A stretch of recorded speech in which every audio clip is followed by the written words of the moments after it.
mais ou menos no meio, um pouquinho para frente do meio ali tem Isaías. Vamos lá, Isaías capítulo 61. Vamos ler alguns versículos aqui. O Espírito do Soberano, Isaías 61, o Espírito do Soberano, o Senhor, está sobre mim, porque o Senhor ungiu-me para levar boas notícias aos pobres. Enviou-me para cuidar dos que estão com o coração quebrantado, anunciar liberdade aos cativos e libertação das trevas aos prisioneiros, para proclamar o ano da bondade do Senhor e o dia da vingança do nosso Deus, para consolar todos os que andam tristes e dar a todos os que choram em Sião uma bela coroa em vez de cinzas, o óleo da alegria em vez de pranto e um manto de louvor em vez de espírito deprimido. Eles serão chamados carvalhos de justiça, plantio do Senhor, para a manifestação da sua glória. Amém? Isso aqui, a Bíblia, no Antigo Testamento, ela termina no livro de Malaquias, não é isso? É o último. A Bíblia era a Bíblia que Jesus tinha, era a Bíblia que Jesus lia. Né? Jesus também lia a Bíblia, ele conhecia muito bem a Bíblia, uma por ser filho de Deus, e o Espírito Santo de Deus ser o próprio autor da Bíblia, mas com certeza, como ele veio como homem aqui, ele viveu como nós, ele estudava muito a Bíblia, né? E era a Bíblia que todos os judeus vivos na época de Jesus tinham. O Novo Testamento, lógico, ele é a partir do nascimento de Jesus, né? Então a Bíblia que os antigos judeus tinham era essa Bíblia que Jesus tinha. Foi essa Bíblia aqui que Jesus, um dia ele chegou lá na cidade onde ele cresceu, tal, e deram essa Bíblia para ele lá em Nazaré, e ele abriu, isso está escrito em Lucas, se você quiser olhar lá em Lucas, deixa marcadinho aí o livro de Isaías, mas está escrito em Lucas, no capítulo 4, Lucas no capítulo 4,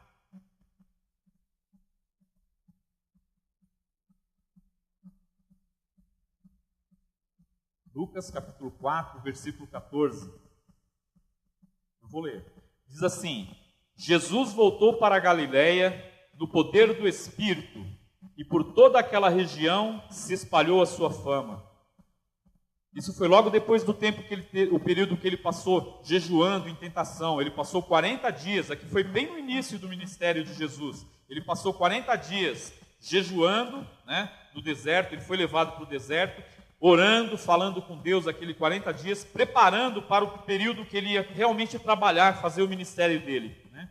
Então, logo no comecinho aqui do ministério, então o versículo 14 que a gente está lendo, Jesus voltou para a Galiléia no poder do Espírito, e por toda aquela região se espalhou a sua fama. Ensinava nas sinagogas, e todos o elogiavam.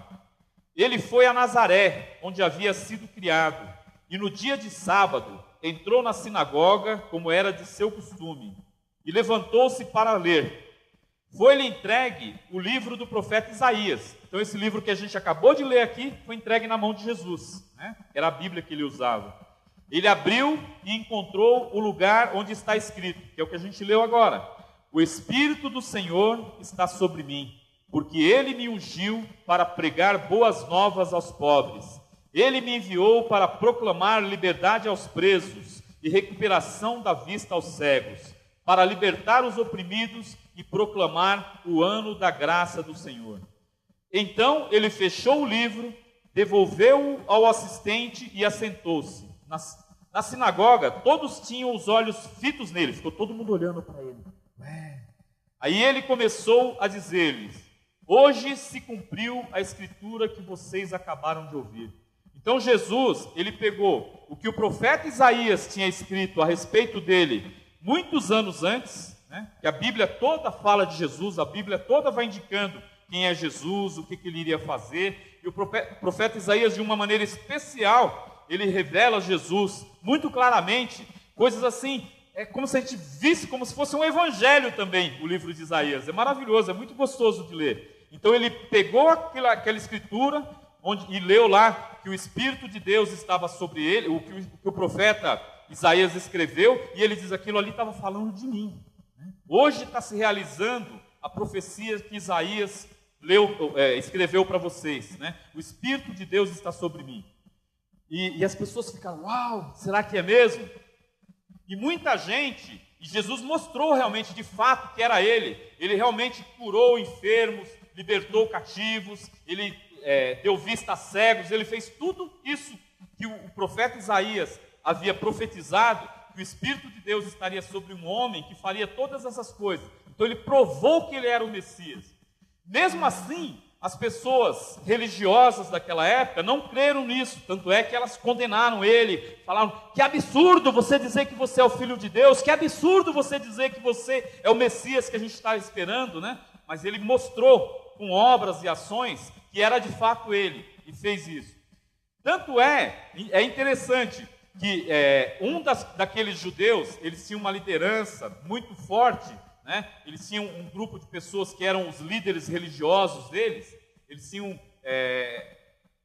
como é o nome do grupo mesmo? Onde eram os fariseus e os saduceus, mas eles têm um outro nome, né? É o Sinédrio, né?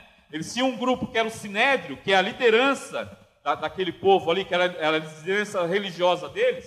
Então eles tinham esse grupo que era o Sinédrio, que o que eles falavam, eles estavam sentados na cadeira de Moisés. O próprio Jesus falou, vocês têm que realmente obedecer o que eles falam, porque eles se assentam na cadeira de Moisés. Façam o que eles mandam, mas não façam o que eles fazem. Foi Jesus que falou isso a respeito deles, né? E tanto é que um dos líderes, que tinha sido professor do apóstolo Paulo, chamado Gamaliel, ele é bastante citado na Bíblia. Ele era um homem muito inteligente, que ele conhecia muito das Escrituras, ele sabia muito das coisas. O apóstolo Paulo, inclusive, diz que cresceu aos pés de Gamaliel. Então, muito do que o apóstolo Paulo conhecia, para depois executar o trabalho que ele fez, dirigido pelo Espírito Santo, ele aprendeu com esse tal de Gamaliel. Mas como as pessoas duvidavam que Jesus era de fato quem ele era, depois de Jesus ter sido crucificado, ter sido ressuscitado e ter subido ao céu, e os apóstolos continuarem a obra que Jesus tinha começado, foram feitos milagres através da vida de Pedro, por exemplo, e depois as pessoas questionaram, porque Pedro curou e o milagre foi incontestável, todo mundo viu que de fato o milagre aconteceu, que um aleijado, que todo mundo conhecia desde criança, sabia que ele era aleijado, que não tinha dúvida nenhuma, e ele foi curado. E as pessoas perguntaram, né? Quiseram adorar aos apóstolos, porque havia sido feito aquele milagre. Os apóstolos falaram, não se ajoelha diante de mim, não. Eu sou homem igual a você, né? Não se ajoelha diante de mim. Eles não admitiram. Hoje as pessoas, por confusão, por ensinamento errado, elas se ajoelham diante de imagens que representam aqueles homens, que representam que foram homens santos, santificados por Deus mesmo. O apóstolo Paulo, o apóstolo Pedro, o apóstolo João, as pessoas falam. Mas na hora que eles estavam vivos e que eles fizeram um milagre, pelo poder do Espírito Santo, em nome de Jesus, e as pessoas vieram se prostrar diante deles, eles imediatamente falam, não faz isso, a gente não aceita isso. E hoje as pessoas fazem isso, não sei de onde tiraram isso, mas fazem. A gente tem que respeitar, que é a maneira como as pessoas creem, mas os próprios santos disseram que não eram para se ajoelhar diante deles. Mas esse não é o nosso assunto, né? Esse Gamaliel, quando eles falaram que eles tinham curado aquele doente, aquele aleijado, em nome de Jesus, pelo poder do nome de Jesus, as pessoas proibiram eles de falar no nome de Jesus, proibiram deles de anunciar o que a gente está anunciando agora, que Jesus é de fato o Filho de Deus, né? E foi interessante que esse Gamaliel, ele pegou e falou assim, olha, não adianta vocês ficarem proibindo eles não, porque quanto mais vocês proibirem, vai ser pior, vai ser pior do que vocês deixarem a coisa rolar. Deixa rolar, porque se for uma fraude, logo eles vão sumir, logo eles vão morrer, logo vai acabar isso daí, né? Mas se for realmente o poder de Deus, não tem quem segure eles, né? E nós estamos aqui, amém? Não teve quem segurasse realmente, porque é o poder de Deus manifesto. Então, aquele Espírito de Deus que estava sobre Jesus e que foi manifestado para fazer as boas obras, hoje ele é manifesto em nós. Hoje ele é manifesto em nós. Jesus, quando ele foi para o céu, ele falou o seguinte, olha, eu estou indo para o céu, e eu vou mandar o Espírito Santo que vai estar sobre a igreja, que vai estar sobre vocês. E vocês realizarão obras maiores até do que as que eu faço. Hoje, se a igreja não está vivendo um momento assim de milagres que a gente vê frequentemente, que a gente vê pessoas sendo curadas, pessoas sendo saradas, é porque a própria igreja está num momento onde ela se esfriou. Mas está prometido por Deus que vai haver um avivamento, que vai haver um momento em que todos esses milagres eles vão ser manifestos, vão acontecer quando estiver realmente bem às portas de Jesus voltar. Esse momento está chegando. E isso acontece muito também, os milagres do Senhor, e acontecem de fato, e a gente tem relatos a respeito disso, em lugares onde as pessoas não têm o alcance da Bíblia. Isso acontece muito. Em lugares onde o Evangelho está sendo pregado, por exemplo, na África, né, acontecem milagres extraordinários, e a gente fica sabendo, e é fato, acontece de fato. Por quê? Porque lá as pessoas não têm acesso ao que você tem aqui, a ouvir a palavra de Deus. Lá as pessoas não têm esse acesso. Então, são necessários que hajam milagres para que as pessoas vejam e elas creiam. Realmente, olha, Deus está com esse pessoal, Deus está com eles. Já para as pessoas que têm a palavra de Deus, teve uma situação em que as pessoas chegaram no próprio Jesus e falaram para Jesus: Jesus, faz um milagre aí para a gente ver, para a gente acreditar que você é o Filho de Deus, faz um milagre aí para nós. Aí ele pegou e falou assim: olha, uma geração incrédula está me pedindo um sinal, está me pedindo um milagre. E falou para eles, para aquelas pessoas: mas vocês não vão ver nenhum milagre a não ser o milagre de Jonas. As pessoas falam: que história é essa do milagre de Jonas? Né? Foi aquela situação em que o profeta Jonas, ele tinha que passar uma mensagem da parte de Deus para as pessoas, e ele se desviou daquilo que ele deveria fazer. Deus havia dado uma ordem para ele ir falar da bondade de Deus para um grupo de pessoas que havia se distanciado de Deus, que estava longe de Deus, e ele resolveu não ir, porque ele odiava aquelas pessoas de fato, né? E ele foi para um outro lugar, ao invés de ir para onde Deus havia mandado que ele fosse, né? E houve uma tempestade ali no barco onde ele estava viajando, e os homens descobriram que a tempestade era por causa dele, porque ele estava desobedecendo a Deus. Aí ele mesmo falou assim: olha, se vocês quiserem se salvar, que esse barco não afunde, me jogue no mar, né? E aí vai ficar tudo bem, porque a tempestade é por minha causa. O próprio Jonas reconheceu. Eles, com temor, com medo, jogaram Jonas ao mar, e a palavra de Deus diz que Jonas foi tragado por um grande peixe. Algumas pessoas dizem que foi uma baleia. Tem um versículo da Bíblia que fala que de fato foi uma baleia, né? Ele foi engolido por esse grande peixe. Ele ficou 3 dias e 3 noites no ventre do grande peixe, e depois ele foi colocado na praia, né? Ele foi colocado pelo peixe na praia, ele foi vomitado pelo peixe na praia, onde Deus queria que ele fosse. E ele foi e fez a restauração que Deus havia proposto para ele, né? Então Jesus falou assim: olha, vocês não vão ver, para aquelas pessoas que estavam só querendo ver um espetáculo, estavam querendo ver um show, Jesus falou: vocês não vão ver nenhum milagre a não ser o milagre de Jonas. E de fato, Jesus, do mesmo jeito que Jonas ficou 3 dias e 3 noites no ventre de um grande peixe, Jesus ficou 3 dias e 3 noites sepultado e depois ressurgiu, né? Ele falou: o único milagre então que vocês vão ver são esses, porque é uma geração incrédula. Mas nós é quem temos que mostrar hoje a bondade de Deus, o ano aceitável do Senhor, aquilo que o Espírito Santo de Deus, através de Isaías, falou que Jesus faria. A gente tem que mostrar hoje. Uma partezinha do que a gente faz, nós fizemos ontem naquela festa. É um pouquinho só, é um pedacinho só, mas foi um tempo da gente mostrar amor pelas pessoas. Foi interessante, tinha um menininho que ficou grudado comigo a festa inteira, que não é crente, a família não é crente. Eu trouxe ele aqui para ver a igreja. Ele falou: aqui que vocês rezam? Falei: aqui que a gente ora, tal, né?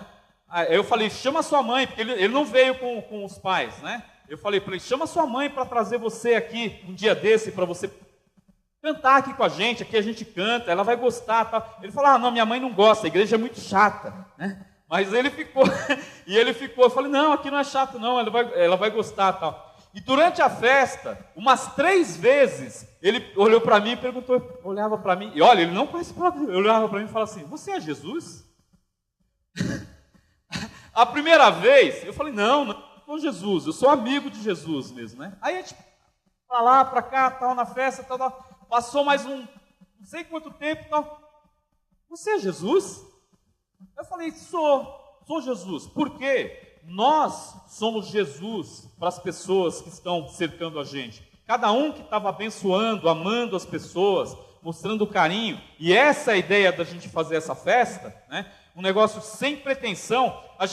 Eu estava depois comentando com a Cristina, nós somos uns moles mesmo, né? A gente não teve a capacidade, não tivemos a lembrança de chegar e falar para as pessoas, olha, vem na igreja no domingo, é tal dia, tal hora. A pretensão realmente dessa festa é realmente amar as pessoas, mostrar às pessoas, dar carinho para as pessoas, né? As pessoas vêm, comem, bebem, levam presente para casa.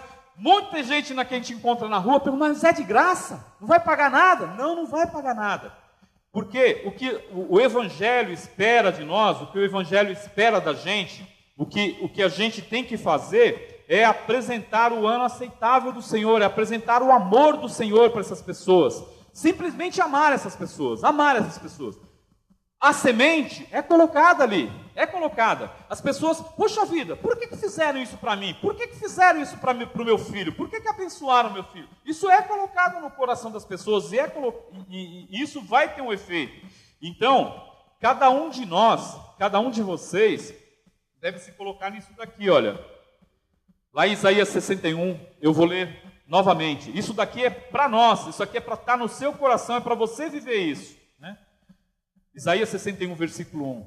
O Espírito do Soberano, o Senhor, está sobre mim. Fala assim, o Espírito do Senhor está sobre mim. Agora vamos continuar a leitura. Porque o Senhor ungiu-me para levar boas notícias aos pobres. Enviou-me para cuidar dos que estão com o coração quebrantado, anunciar liberdade aos cativos e libertação das trevas aos prisioneiros. As pessoas estão presas, as pessoas estão nesse mundo e elas não estão se sentindo amadas, elas não estão de fato sendo amadas. O que o mundo tem para as pessoas é dificuldade, o que o mundo tem para as pessoas é dureza, o que o mundo tem para as pessoas é só toma lá, dá cá, ninguém dá nada para ninguém. E nós temos que fazer diferença. A gente está aqui para amar as pessoas. Hoje eu ouvi uma ministração de um pastor que falou que o amor na gente ele tem que ser estimulado. Não foi isso que o pastor disse para a gente? O amor na gente tem que ser estimulado. Se você não está amando, se você acha que você não está amando tanto quanto você deveria, não espere, um dia eu vou acordar tão bonzinho, um dia eu vou acordar e vou amar as pessoas, e vou amar todas as pessoas. Estimula isso em você. Procure fazer o bem. Você vendo uma necessidade que esteja ao seu alcance, fazer alguma coisa para que aquela situação se resolva, faça. Você podendo fazer alguém sorrir, né? Você podendo dar um bom dia para uma pessoa, isso é amor também. Seja diferente das pessoas.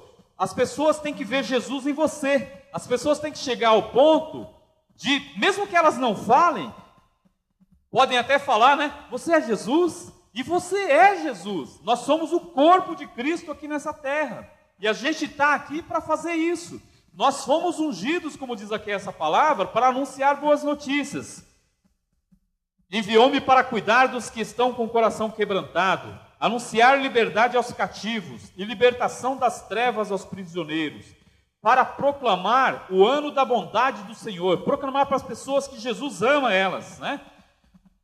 Para proclamar o ano da bondade do Senhor e o dia da vingança do nosso Deus, e também alertar as pessoas que vai ter um dia de ajuste de contas, alertar as pessoas que estão andando em desvio do que Deus quer para elas, que vai ter um dia que Deus vai requerer conta das pessoas. Nossa obrigação é de fazer o bem, amar essas pessoas, fazer essas pessoas se sentirem queridas, se sentirem amadas. As pessoas estranham quando veem alguém que trata elas com carinho, que trata elas com amor. Mas peraí, O que está acontecendo? A gente só toma patada, a gente só vê gente que quer sugar a gente só vê gente que quer tomar a gente. Eu estou vendo alguém que está querendo me dar alguma coisa. Estou vendo alguém que está querendo me ajudar. O que essa pessoa quer em troca? Você tem que mostrar para as pessoas que elas têm gente nessa terra que ama e que não está querendo nada em troca. Por isso que Jesus falou assim, olha, vocês são o sal da terra, vocês são a luz do mundo. Então é para a gente ser esse sal da terra, para a gente ser essa luz do mundo, para a gente mostrar para as pessoas que existe um Deus que é papai, um Deus que ama essas pessoas, e Ele demonstra isso através de você, através de nós. Ele demonstra fisicamente, porque o sol nasce todo dia o sol vem, nasce, né? Faz aí as fotossíntese, coloca as vitaminas D em você, todo dia, em todas as pessoas. A palavra de Deus fala que o sol nasce para justos e injustos, todo dia o sol está aí. Na hora que precisa da chuva, a chuva cai, a chuva vem e abençoa, né? A chuva faz com que haja colheita. Tudo isso é o amor de Deus, que se manifesta todos os dias. E no livro de Romanos, fala que quem não glorifica a Deus é indesculpável, porque a presença de Deus é notória. Todo dia a presença de Deus está aí. Não existiria outra forma de tudo funcionar do jeito que funciona, se não houvesse um Deus trabalhando a respeito disso. E mais do que isso, Deus espera que você mostre a bondade dele para as pessoas, que você mostre amor. Você está recebendo da palavra de Deus, você recebeu o que Jesus fez por você, você recebeu aquilo que Jesus fez, que está escrito lá em João 3,16, né? Que Deus amou o mundo, que deu seu Filho, para que todo aquele que nele creia não pereça, mas tenha vida eterna. Então você recebeu isso daí, e a palavra de Deus fala assim, para você dar de graça o que você recebeu de graça. Então você é amado de Deus. Então o que a gente precisa fazer, gente, é sair por aí distribuindo amor, sair por aí abençoando as pessoas. Algumas pessoas vão falar assim, diante da sua bondade, se você exercitar ela, algumas pessoas vão falar, esse cara é bobo, essa pessoa é boba, ela está dando coisa para os outros, ela está abençoando os outros, né? E é para a gente abençoar mesmo, é para a gente surpreender as pessoas. Toda oportunidade que você tiver de abençoar alguém, é para você abençoar. Se a pessoa vai reconhecer ou não vai reconhecer, mas Deus está vendo o teu procedimento e Ele espera isso de você. E foi isso que a gente quis fazer ontem, durante aquela festa, e foi isso que a gente fez, né? É um pouquinho, mas foi o pouquinho que a gente fez.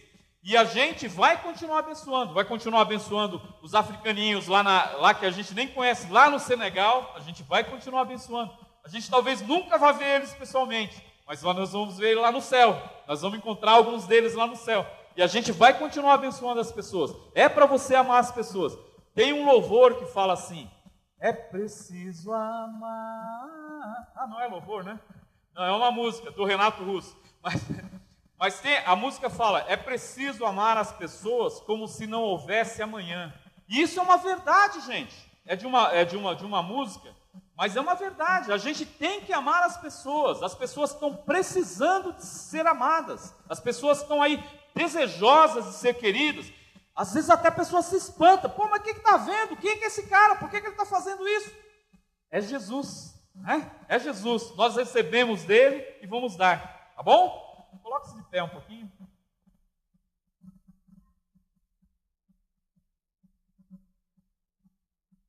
Vamos orar pedindo para Deus nos ensinar a amar, nos ensinar a abençoar as pessoas.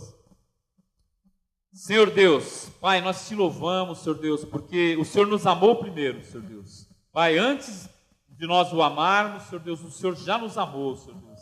Muito obrigado, Pai, porque o Senhor não conteve o amor, Senhor Deus, o Senhor se deu, o Senhor se derramou por nós, Jesus se sacrificou por nós, sem nós merecermos. Pai, nos ensina, Senhor Deus, a fazer isso pelas pessoas, nos ajuda, Senhor Deus, a dar desse amor, Senhor Deus, para as pessoas, Senhor Deus, independente de quem seja, Senhor Deus, independente de nós possamos fazer o bem, não importa quem, Senhor Deus, nos ensina, Pai.